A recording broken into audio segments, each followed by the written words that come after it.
Hello दोस्तों, त्रिभुज का टॉपिक चल रहा है और त्रिभुज के टॉपिक में हमने सबसे पहले वीडियो में बेसिक पॉइंट्स देखे थे। उसके बाद में समबाहु त्रिभुज की कुछ स्पेशल प्रॉपर्टीज देखी थी जो बुक में नहीं थी। आज इस प्रकार के अपन समद्विबाहु त्रिभुज के बारे में बात करने वाले हैं और इसके कुछ इंपॉर्टेंट पॉइंट देखने वाले हैं जो आपके बुक के अंदर यानी कि आरबीएससी के अंदर नहीं लिखे हुए हैं। तो हमारा आज का टॉपिक है समद्विबाहु त्रिभुज। समद्विबाहु त्रिभुज, तो समद्विबाहु त्रिभुज में क्या होता है आपको बेसिक प्रॉपर्टी तो याद ही होगी। नहीं याद है तो कोई घबराने की बात नहीं, मैं बता देता हूं। इसमें दो भुजाएं हमेशा क्या होती है, समान होती है। और ये जो आधार है, यह आधार भी हो सकता है, यहां पर भी हो सकता है, कोई भी चीज हो सकती है। ध्यान यही रखना है कि हमारे पास दो भुजाएं समान, तो ये दो भुजाएं समान होती है तो वो समद्विबाहु त्रिभुज होता है। तो इसमें क्या क्या इंपॉर्टेंट पॉइंट है, कोई भी दो भुजाएं समान होती है। दो भुजाएं क्या होगी, समान। फिर अगला पॉइंट क्या हो जाएगा आपके पास, तो जो समान भुजाएं हैं, समान भुजाओं के सम्मुख कोण क्या होते हैं, समान होते हैं। ये याद रखिएगा, ये तो आपको पता ही होता है। लेकिन कुछ स्पेशल पॉइंट्स भी देखने वाले हैं तो उसके बारे में बात करेंगे। तो यहां पर अगर ये भुजाएं आपस में बराबर है तो इनके ये जो कोण है, आमने सामने के कोण यानी कि विपरीत कोण, इसके सामने ये, इसके सामने ये जो कोण होंगे वो भी क्या होंगे, समान होंगे। ये चीज आपको याद रखनी है। अपन इसको नाम दे देते हैं, त्रिभुज का नाम दे दिया ए, बी और सी। तो कोण बी और कोण सी आपस में क्या हो जाएंगे, बराबर हो जाएंगे। और भुजाओं की बात करें तो यहां पर ए बी और ए सी बराबर है। ठीक है, अब देखते हैं त्रिभुज का क्षेत्रफल। तो डायरेक्ट आपको फॉर्मूला याद रखना है, कुछ और भी क्षेत्रफल के फॉर्मूले बताऊंगा वो भी ध्यान दीजिएगा। तो त्रिभुज का क्षेत्रफल, यहां पे कौन सा त्रिभुज है, समद्विबाहु त्रिभुज का क्षेत्रफल, समद्विबाहु त्रिभुज का क्षेत्रफल। तो क्या होता है याद रखिएगा, b/4 अंडर रूट में 4a² माइनस b²। तो ये जो a है, ए जो होता है वो समान भुजाएं होती है, ये ध्यान रखिएगा। ए जो बात करेंगे अपन कहीं पर भी वो समान भुजाएं होगी, क्या होगी, समान भुजाएं। अब अगर समद्विबाहु त्रिभुज के, यहां पे इंपॉर्टेंट पॉइंट बात कर रहे हैं अपन, समद्विबाहु त्रिभुज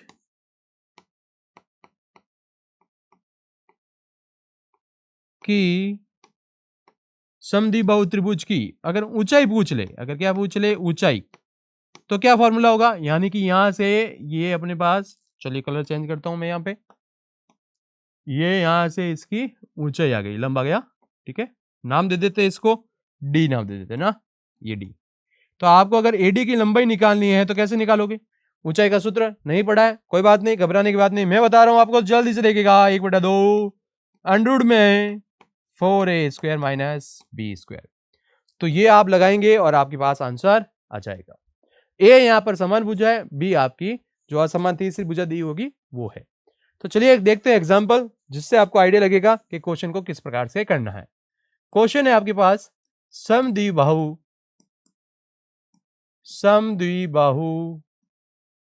त्रिभुज की दो समान भुजाएं क्रमशः, या दो समान भुजाएं लिख देते अपन, 10 सेंटीमीटर तथा तीसरी भुजा 5 सेंटीमीटर है, 5 सेंटीमीटर है। तो त्रिभुज का क्षेत्रफल तथा ऊंचाई ज्ञात कीजिए, ऊंचाई ज्ञात कीजिए। कैसे ज्ञात करेंगे देखेंगे। सबसे पहले तो आपको क्या करना है, सूत्र लगाना है, कौन सा, समद्विबाहु त्रिभुज की ऊंचाई का। ठीक है, समद्विबाहु त्रिभुज की ऊंचाई का सूत्र लगा देते हैं। क्या होता है ऊंचाई का सूत्र, 1/2 अंडर रूट में 4a² माइनस b²। तो 1/2 अंडर रूट में क्या चाहिए 4। ए का मान क्या है 10 का स्क्वायर, बी का मान क्या है 5 का स्क्वायर। तो ये जो समान भुजाएं होती है वो होती है ए, और जो अन्य भुजा है तीसरी भुजा होती है वो होती है बी। तो ये चीज आपको याद रखनी है। चलिए देखते हैं, इसको सॉल्व करते हैं। ये हो गया 1/2 अंडर रूट में, ये हो गया 400 माइनस 25, तो 1/2 ये हो गया 375 सेंटीमीटर। ऊंचाई हमेशा सेंटीमीटर मीटर में ही आएगी, ध्यान रखिएगा। और क्षेत्रफल हमेशा किस में आता है वर्ग मीटर में, वर्ग सेंटीमीटर में। अगर अंडर रूट में नहीं दिया हुआ है तो आगे अपन सॉल्व करेंगे, नहीं तो अंडर रूट के अंदर ही रखेंगे। अब यहां पर समद्विबाहु त्रिभुज की ऊंचाई निकाल चुके हैं। अब अपन को त्रिभुज का क्षेत्रफल निकालना है। तो त्रिभुज का क्षेत्रफल ज्ञात करने के लिए आपको त्रिभुज का क्षेत्रफल ज्ञात करने के लिए सूत्र सीधा सीधा क्या लगाना है, त्रिभुज का क्षेत्रफल होता है b/4 अंडर रूट में 4a² माइनस b²। आप चाहें तो ये लगा सकते हैं, नहीं तो आपने ऊंचाई निकाल दी है, तो ऊंचाई निकालने के बाद में हम तो सीधा सीधा वो भी लगा सकते हैं, कौन सा 1/2 इंटू आधार इंटू ऊंचाई। ये चीज याद रखिएगा। अगर आपके पास ये ऊंचाई नहीं निकालनी है तो ये पूछे तो शायद आप समझ गए होंगे मैं क्या कहना चाहता हूं, डायरेक्ट ये सूत्र लगाएंगे। अगर आपने ऊंचाई निकाल ली है और फिर आपको क्षेत्रफल निकालना है तो यहां पर आप ये भी लगा सकते हैं 1/2 आधार कितना आ जाएगा, आधार आपके पास पड़ा है, आधार आपके पास कितना बड़ा है 5, और ऊंचाई आपके पास निकाली भी पड़ी है 1/2, ये अंडर रूट में 375। अब इसको आप सॉल्व करोगे तो आंसर वही आएगा जो इसमें वैल्यू पुट करने पर आएगा। तो ये चीज याद रखिएगा। कुल मिला के आपको सूत्र याद रखना है। सूत्र में क्या है हमारे पास b/4 है, अंडर रूट में 4a² माइनस b² है, और यहाँ पे 1/2 है, अंडर रूट में 4a² माइनस b² है। इस प्रकार से आप डायरेक्ट से फॉर्मूले याद रख सकते हैं। अब इंपॉर्टेंट कुछ और प्रॉपर्टीज देखते हैं समद्विबाहु त्रिभुज की। तो चलिए देखते हैं, आगे देखते हैं, 1 मिनट रुकिएगा। तो समद्विबाहु त्रिभुज की विशेषताएं और भी देखेगा। 2 त्रिभुज लेते हैं अपन, ठीक है, और इसका कॉपी होता है क्या, नहीं होगा। चलिए एक और बना देते हैं। ये आपके पास 2 समद्विबाहु त्रिभुज अपन लेते हैं। अब देखिएगा, मैं जो पॉइंट बोल रहा हूं सुनिएगा और समझिएगा क्या कहना चाहता हूं मैं। ये हमारे पास ए है, ये हमारे पास बी है, ये हमारे पास सी है। इसी प्रकार से ये ए है, ये बी है, ये सी है। यहां पर ये भुजाएं आपके पास बराबर दी हुई है, ये दोनों भुजाएं आपस में बराबर है। इसी प्रकार से ये दोनों भुजाएं भी आपस में बराबर है। तो देखिएगा, अगर मैं यहां पर समान भुजाओं पर लंब खींचूं, अगर समान भुजाओं पे क्या खींचूं लंब, समान भुजाओं पे क्या खींचूं लंब, ध्यान रखिएगा। मैं यहां से एक लंब खींचता हूं इस प्रकार से, ये यहाँ पे नाम दे देता हूँ ई, और इसी प्रकार से यहाँ पे एक लंब खींचता हूँ और इसको नाम दे देता हूँ एफ, ठीक है। तो अगर ये मैंने लंब खींचे हैं और ये समद्विबाहु त्रिभुज है, समद्विबाहु त्रिभुज है, और समान भुजाओं पर लंब खींचे हैं, क्या खींचे हैं समान भुजाओं पर, यानी बराबर भुजाओं पे क्या खींचे हैं लंब, क्या खींचे लंब, खींचेंगे, खींचने पर जो लंब की लंबाई होती है, लंब की लंबाई, लंब की लंबाई वो क्या होती है समान होती है, समान होती है। इसका मतलब क्या है कि ये जो मैंने लंब खींचे हैं दोनों, इसके अंदर कौन सा बी एफ, ये बी एफ बराबर होगा सीई के, बी एफ बराबर होगा सीई के। अगर ये बराबर आ जाता है तो इसका मतलब यहां पर ये पॉइंट बन सकता है, क्वेश्चन बन सकता है। क्वेश्चन बोल देगा एक समद्विबाहु त्रिभुज है, समद्विबाहु त्रिभुज में समान भुजाओं पर खींचे गए लंब क्या होते हैं, बराबर होते हैं, बराबर नहीं होते हैं, सत्य असत्य पूछा जा सकता है, निम्न में से कौन सा सत्य ये पूछा जा सकता है, कुछ भी पूछा जा सकता है। इसलिए आपको ये स्टेटमेंट याद होने चाहिए। अब दूसरे पॉइंट की तरफ जाते हैं, और अगर यहाँ पे मध्य बिंदु आ गया, क्या आ गया मध्य बिंदु, जैसे यहाँ पे एक पॉइंट आ गया ये ई और ये एफ, यहाँ पे ई ले लेते हैं और यहाँ पे एफ ले लेते हैं। अगर ए बी का मध्य बिंदु, अगर ए बी का मध्य बिंदु, अगर ए बी का मध्य बिंदु क्या है ई है, और ए सी का मध्य बिंदु क्या है एफ है, तो सम्मुख शीर्षों से मिलाने वाली रेखा, यानी कि ये वाला और ये वाला, इन रेखाखंडों की लंबाई क्या होगी? बराबर होगी। तो यहां पर BE और ये हो जाएगा BF, सॉरी CE आएगा, my mistake my mistake my mistake, CE और BF आएगा। तो अब कोई बोलेगा यहाँ पे भी आपने CE और BF लिखा, यहाँ पे भी CE BF लिखा, दो अलग अलग चीजें क्यों बताई? तो यहाँ पे इंपॉर्टेंट पॉइंट क्या है वो देखिएगा। मैंने क्या बोला है, अगर लंब खींचे तो लंब भी बराबर होंगे और मध्य बिंदुओं को मिलाने वाली भुजाएं भी आपस में क्या होगी? बराबर होगी। तो ये दो अलग अलग चीजें ध्यान रखिएगा, वहां पे लंब खींचा है और यहाँ पे मध्य बिंदु दिया हुआ है। तो ये इंपॉर्टेंट पॉइंट है। फिर आगे चलते हैं और एक और इंपॉर्टेंट पॉइंट देखते हैं, जिससे आपको आइडिया लगेगा कि मैं क्या कहना चाहता हूं। अब देखिएगा, अगर इस त्रिभुज में ये भुजाएं आपस में बराबर है, समद्विबाहु त्रिभुज है, ये भुजाएं अगर आपस में बराबर है, तो हमने पढ़ा था परिकेंद्र, अंतः केंद्र, ठीक है, लंब केंद्र और केंद्रक, ये बारे में पढ़ा था, इस बारे में पढ़ा था। तो यहां पर याद रखिएगा कि जो भी कौन कौन लंब केंद्र, फिर परिकेंद्र, फिर अंतः केंद्र, फिर कौन बचा? केंद्रक। ये चारों किसमें? समद्विबाहु त्रिभुज में। अब ये ध्यान रखिएगा कि परिकेंद्र क्या होता है, लंब केंद्र क्या होता है, अंतः केंद्र क्या होता है, केंद्र क्या होता है। त्रिभुज की जो फर्स्ट क्लास थी उसके अंदर हमने पूरा डिटेल में डिस्कस किया था। अगर आपने वो वीडियो नहीं देखा है तो जल्दी से वो वीडियो देखिएगा, उसके बाद में आपको ये समझ में आएंगे कि मैं आपको यहां पर क्या बताना चाहता हूं।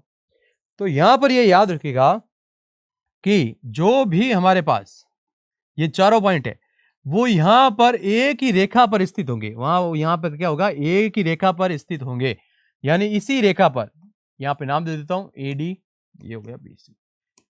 समबाहु त्रिभुज में AD पर ही स्थित होते हैं, ठीक है, ये चीज याद रखिए होंगे। जबकि ध्यान रखने वाली बात क्या है, इंपॉर्टेंट पॉइंट क्या है कि जो समबाहु त्रिभुज होता है, जो समबाहु त्रिभुज में ये सभी संपाती होते हैं। क्या होते हैं? संपाती, ये याद रखिएगा। संपाती का मतलब सभी एक जगह होंगे, एक ही पॉइंट पे सब होंगे, लंब केंद्र, परिकेंद्र, केंद्रक, अंतः केंद्र सब एक जगह होंगे। लेकिन समद्विबाहु में क्या होंगे? यहां पर हो सकते हैं, ऊपर नीचे कहीं पर भी हो सकते हैं। तो चलिए देखते हैं यह किस क्रम में होंगे। वैसे इतना डीपली क्वेश्चन नहीं पूछा जाता है एग्जाम में कि किस क्रम में होंगे, ये इतना ही आता है कि समद्विबाहु त्रिभुज में ये चारों एक रेखा पर होते हैं, ये अलग अलग होते हैं, अंदर होते हैं या बाहर होते हैं। तो अगर यहां पर पूछ ले कि किस ऑर्डर में होते हैं, तो यहां पर दो चीजें हो सकती है कि क्या हो सकती है कि जो शीर्ष कोण है उसके ऊपर बात करेंगे कि अगर शीर्ष कोण है 60 डिग्री से कम और है 60 डिग्री से ज्यादा, कौन? शीर्ष कोण, ठीक है। अगर ऐसा हुआ, शीर्ष कोण के ऊपर ही डिपेंड करते हैं कि किस ऑर्डर में होंगे। वैसे एग्जाम में नहीं पूछे जाते हैं लेकिन पूछे जा सकते हैं, ठीक है। तो सबसे पहले आपको ध्यान रखना है, यहां पर सबसे पहले आता है लंब केंद्र। क्या आता है? लंब केंद्र। फिर आता है केंद्रक, लास्ट में आता है परिकेंद्र। ये याद रखिएगा, लास्ट में क्या आता है? परिकेंद्र। तो लंब केंद्र आ गया, केंद्रक आ गया, अब आपके पास क्या आया? अंतः केंद्र। ये चीज आपको याद रखनी है, ये ऑर्डर आपको क्या करना है? याद रखना है। अब 60 डिग्री से ज्यादा बोल दिया तो आओ, अगर शीर्ष कोण 60 डिग्री से ज्यादा हुआ तो ये जो क्रम में उल्टा हो जाएगा, पहले कौन आ जाएगा? परिकेंद्र आ जाएगा, ऊपर स्थित होगा परिकेंद्र, शीर्ष के पास में ना। ये जैसे ऊपर का बोल रहा हूं, ये शीर्ष के पास में, ये है शीर्ष के पास और ये है आधार के पास। नीचे आने का मतलब है अपन आधार के पास आ रहे हैं ना, इस क्रम में। यहां आ जाएगा आपका अंतः केंद्र, यहां आपके पास आ जाएगा केंद्रक, और ये आ जाएगा आपका लंब के अंदर, लंब के अंदर। तो इस प्रकार से ये क्वेश्चंस पूछे जा सकते हैं। वैसे इतना डीपली नहीं पूछा जाता है, आपको ये ध्यान रखना है कि ये इसमें होता है और यहाँ पर ये 60 डिग्री से कम और 60 डिग्री से ज्यादा होने पर ये क्रम परिवर्तन घटता है, इसलिए इतना हार्ड क्वेश्चन आपके एग्जाम में नहीं पूछा जाता है। तो ये चीज याद रखिएगा। चलते हैं आगे और एक और बात करते हैं त्रिभुज के बारे में ही। ये आपका त्रिभुज दिया हुआ है, ये आपका समद्विबाहु त्रिभुज है। तो इसमें अगर अपन शीर्ष से लंब खींचते हैं, शीर्ष से क्या खींचते हैं, लंब, तो याद रखिएगा ए बी सी, ये जो डी है, ये जो एडी है वो आपका लंब है। क्या है, लंब। ये जो एडी है वो आपकी माध्यिका भी होती है, याद रखिएगा। इसमें ये स्पेशल बात है, क्या बात है कि लंब और माध्यिका यहां पर सेम होता है। इसका मतलब ये जो एडी है इसको हम लंब समद्विभाजक कह सकते हैं। क्या कह सकते हैं, इस एडी को लंब समद्विभाजक कह सकते हैं, लंब समद्विभाजक कह सकते हैं।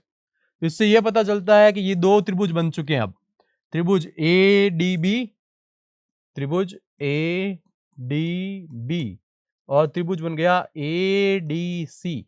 ये दोनों त्रिभुज क्या होते हैं, सर्वांग सम होता है। ये चीज याद रखिएगा, सर्वांग सम।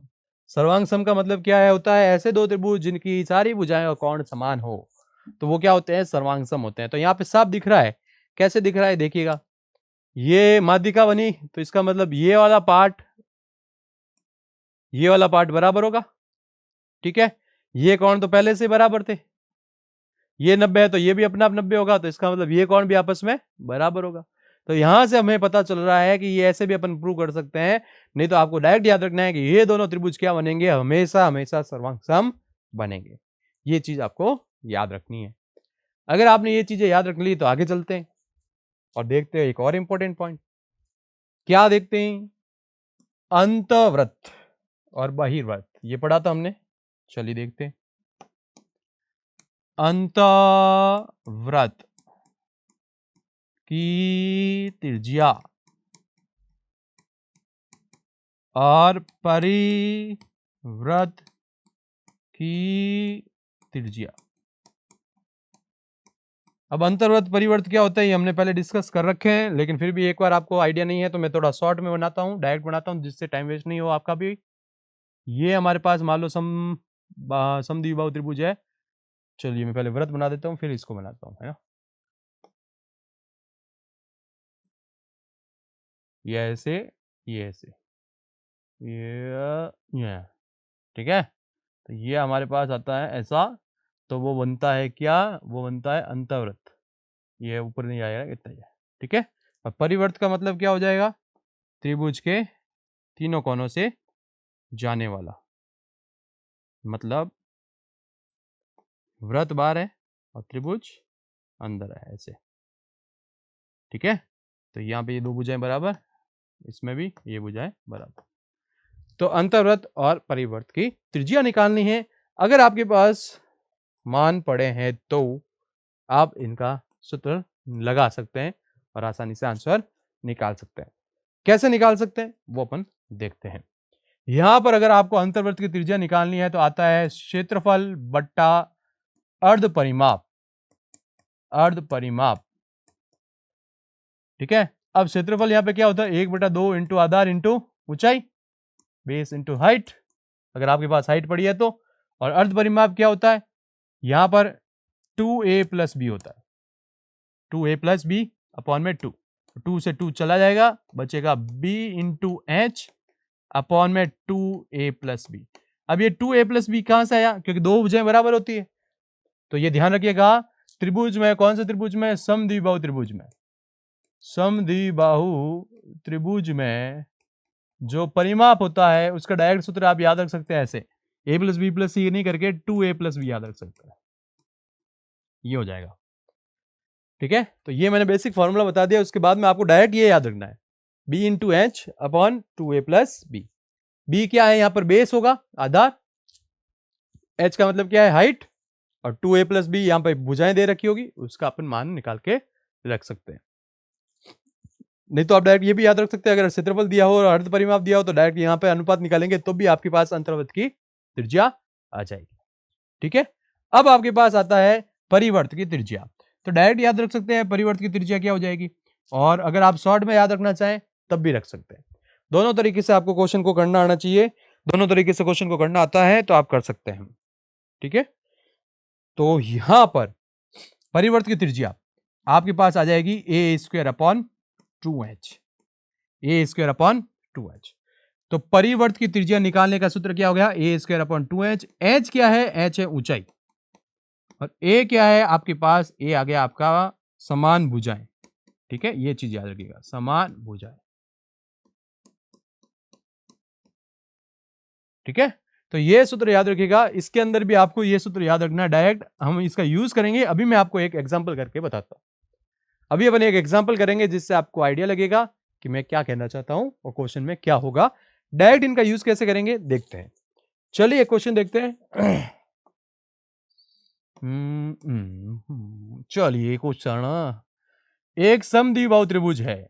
समद्विबाहु त्रिभुज में समान भुजाओं की लंबाई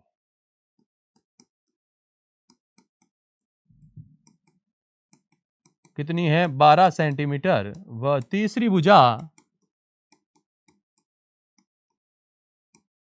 भुजा 10 सेंटीमीटर है। ठीक है, तो आपको ज्ञात करना है अंतःवृत्त की त्रिज्या। चलिए अंत लिख देते हैं, इसको अंत लिख दिया। अंतःवृत्त की त्रिज्या और बहिर्वृत्त की त्रिज्या ज्ञात करो। दिखने में बहुत हार्ड लेकिन बहुत इजी है। और बहिर्वृत्त की त्रिज्या, ठीक है, कैसे करेंगे देखो, बिल्कुल चित्र बनाना है, बिल्कुल क्या करना है, चित्र बनाना है। ये चित्र बनाया हमने, ये चलो इसको ऐसे ले लेते हैं, ये चित्र बनाया। चित्र बनाने के बाद में क्वेश्चन ने क्या बोला है, 12 सेंटीमीटर की समान है, तो ये 12 सेंटीमीटर, ये 12 सेंटीमीटर, ये है टोटल 10 सेंटीमीटर। तो मैंने क्या बोला, अगर आपके पास त्रिभुज की ऊंचाई आती है तो आप निकाल सकते हो, और ये कब आएगी, जब आपको प्रॉपर्टीज याद होगी। जब आपको क्या याद होगी, प्रॉपर्टीज। प्रॉपर्टीज कैसे याद होगी, देखो ये ऊंचाई है h, ये इसको क्या करती है, माध्यिका भी है, लंबसम द्विभाजक है, इसका मतलब ये कितना होगा, 5 सेंटीमीटर, ये भी कितना होगा, 5 सेंटीमीटर। ठीक है, बात आगे समझ में आपको, 5-5 सेंटीमीटर आ गया। अब आप ऊंचाई निकाल सकते हैं कि नहीं निकाल सकते, कोई भी चीज आए आप ऐसा आंसर निकाल सकते हैं। आप चाहें तो यहाँ कोई भी संख्या दी हुई है आप उसका निकाल सकते हैं। तो हाइट कैसे निकालेंगे, हाइट निकालने के लिए फॉर्मूला लग जाएगा सीधा सीधा, कर्ण स्क्वायर आपके पास 144 माइनस ये आपका बेस पड़ा ये वाला, ठीक है, इसका इस त्रिभुज का ले रहे हैं अपन, खाली इस त्रिभुज का, तो माइनस का 25।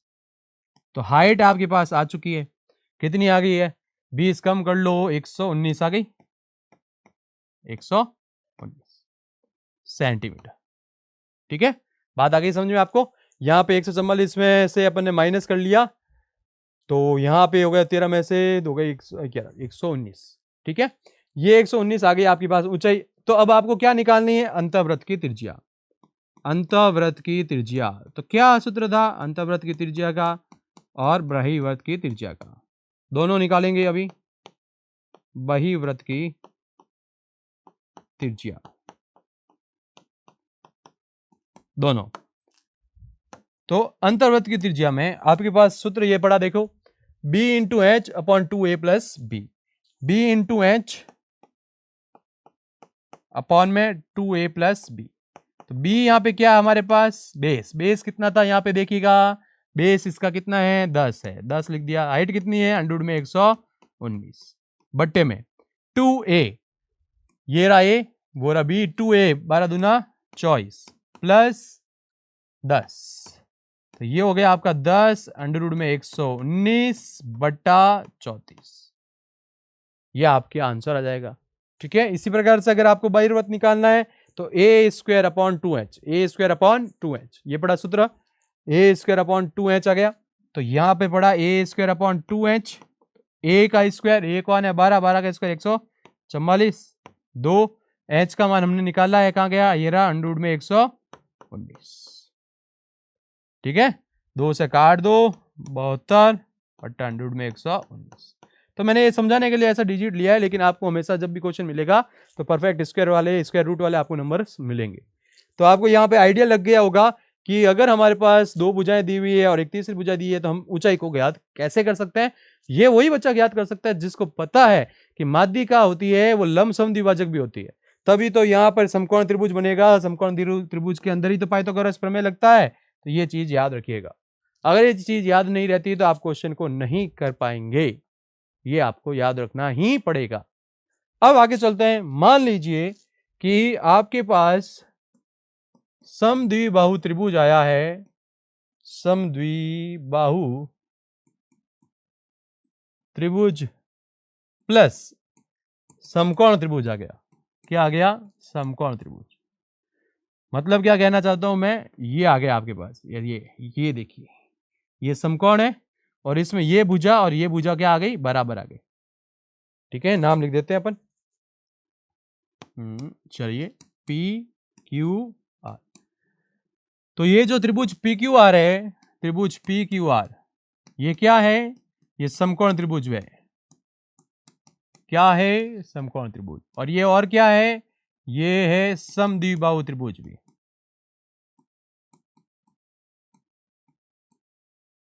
दोनों है। ठीक है, ये दोनों आ गए। अब यहां पर एक चीज याद रखनी है, ये जो भुजाएं हैं, ये जो क्या है भुजाएं, वो किस अनुपात में होगी? तो यहां पे याद रखिएगा, भुजाओं का अनुपात, भुजाएं होगी 1:1:√2 के, 1:1:√2 के अनुपात में होगी। ये चीज याद रखिएगा। ठीक है, तो अगर ये एक तो ये क्या होगा? √2। अब इसका यूज कैसे करना है मैं बताता हूं आपको, एक सिंपल सा क्वेश्चन से बताऊंगा जिससे आपको आइडिया लगेगा कि मैं कहना क्या चाहता हूं। ठीक है, देखिएगा इस क्वेश्चन को। एक समकोण त्रिभुज है, समकोण त्रिभुज पी क्यू आर में कर्ण, या सबसे बड़ी भुजा लिख देते हैं अपन, सबसे बड़ी भुजा 80√3 है, सेंटीमीटर है, जबकि अन्य दो भुजाएं समान है। अन्य दो भुजाएं समान लंबाई की है, या यहां पे ये √2 लेना चाहिए था, सॉरी, मैं करेक्शन कीजिएगा, 80√2 आएगा। 80√2 लंबाई समान है, समान भुजाएं समान लंबाई की है, तो त्रिभुज का क्षेत्रफल ज्ञात करो। त्रिभुज का क्षेत्रफल ज्ञात करो।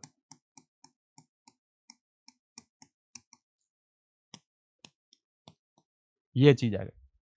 तो क्या बोला था मैंने, हमेशा आपके भुजाएं 1:1:√2 के अंदर होगी। तो यहां पे आपको पास 80√2 मिल रहा है, इसका मतलब ये दोनों क्या होंगे? 80-80 के होंगे, तभी तो ये 80√2 होंगे। तो इसका मतलब आपके पास लंब और आधार, इस चित्र को देखो जरा, वो √2 है, ये 1:1 है, तो लंब और आधार का मान सेम है। तो यहां पर आपके पास त्रिभुज का क्षेत्रफल सीधा सीधा क्या लग जाएगा? त्रिभुज का क्षेत्रफल, कोई दूसरा लोड लेने की जरूरत नहीं है, 1/2 इंटू आधार इंटू ऊंचाई। तो 1/2 80 इंटू 80, ये हो गया 40, 8 चौक 32, पीछे लगे 2 अंडे, सेंटीमीटर स्क्वायर। ये आपका क्या आ जाएगा? आंसर आ जाएगा। तो ये चीज याद रखनी है आपको, ये कॉन्सेप्ट याद रहेंगे तो आप क्वेश्चन कैसा भी घूम के आएगा आप कर लेंगे, वरना क्वेश्चन में प्रॉब्लम हो जाएगी। अगर ऐसा आता है तो यहां पर अब देखिएगा, परिवर्त की त्रिज्या क्या होगी? मोस्ट इंपॉर्टेंट, 100% एग्जाम में पूछा जा सकता है। यहां पर परिवर्त की त्रिज्या जो है वो कर्ण की आधी होगी, ये याद रखिएगा। कर्ण की क्या होगी? आधी। और अंतर्वृत्त की त्रिज्या क्या होगी? अंतर्वृत्त की त्रिज्या क्या होगी? अंतर्वृत्त की त्रिज्या होगी हमारे पास a1-1/√2। तो ये दोनों आपको पॉइंट्स याद रखने ही रखते हैं, ये चीज याद रखिएगा। ये दोनों पॉइंट्स आपको क्या करना है? याद रखना है। ठीक है, तो ये दोनों चीज आपको याद रखनी है। मोस्ट इंपॉर्टेंट है। परिवर्त की त्रिज्या पूछी जा सकती है। परिवर्त का मतलब क्या है? ये ऐसे बाहर से त्रिभुज के शीर्ष से जो बनता है ऐसे वृत्त, उसका। तो ये चीज याद रखना है, मोस्ट इंपॉर्टेंट है। कर्ण का क्या हो जाता है? आधा हो जाता है। कर्ण का क्या हो जाता है? आधा। जैसे इस क्वेश्चन के अंदर कहाँ गया? हाँ, जैसे यहाँ पे बड़ी भुजा दे दी 80√2, ठीक है, और पूछ लिया कि परिवर्त है, परिवर्त की आपको त्रिज्या निकालनी है, तो इसका आधा हो जाएगा 40√2। तो ये चीज आपको याद रखनी है, ठीक है। और जैसे ये पूछ लिया अंतर्वृत्त, तो अंतर्वृत्त में जो ए होता है वो ए क्या है? यहाँ पर समान भुजा है। ए क्या है आपकी? समान भुजा। तो यहां पर आप इसी क्वेश्चन में पूछ लिया, तो समान भुजा आपके पास क्या है? 40। वैल्यू पुट करेंगे और आंसर आ जाएगा आपके पास, ठीक है। तो इस प्रकार से आपको ये क्वेश्चंस करने आने चाहिए। तो बहुत ही इजी टॉपिक है। इस टॉपिक के अलावा आपके पास कोई खास टॉपिक बचते नहीं है। आपको ये जो मैंने प्रॉपर्टीज बताई है मोस्ट इंपॉर्टेंट है। एक एक प्रॉपर्टी आपकी इंपॉर्टेंट है, ये याद रखिएगा। इनको अगर आप कर लेते हैं तो समद्विबाहु त्रिभुज की कोई भी चीज ऐसी नहीं बचेगी जो आपको वहां पर एग्जाम में फंसा दे। तो मिलते हैं अपन नेक्स्ट वीडियो में। Thanks for watching.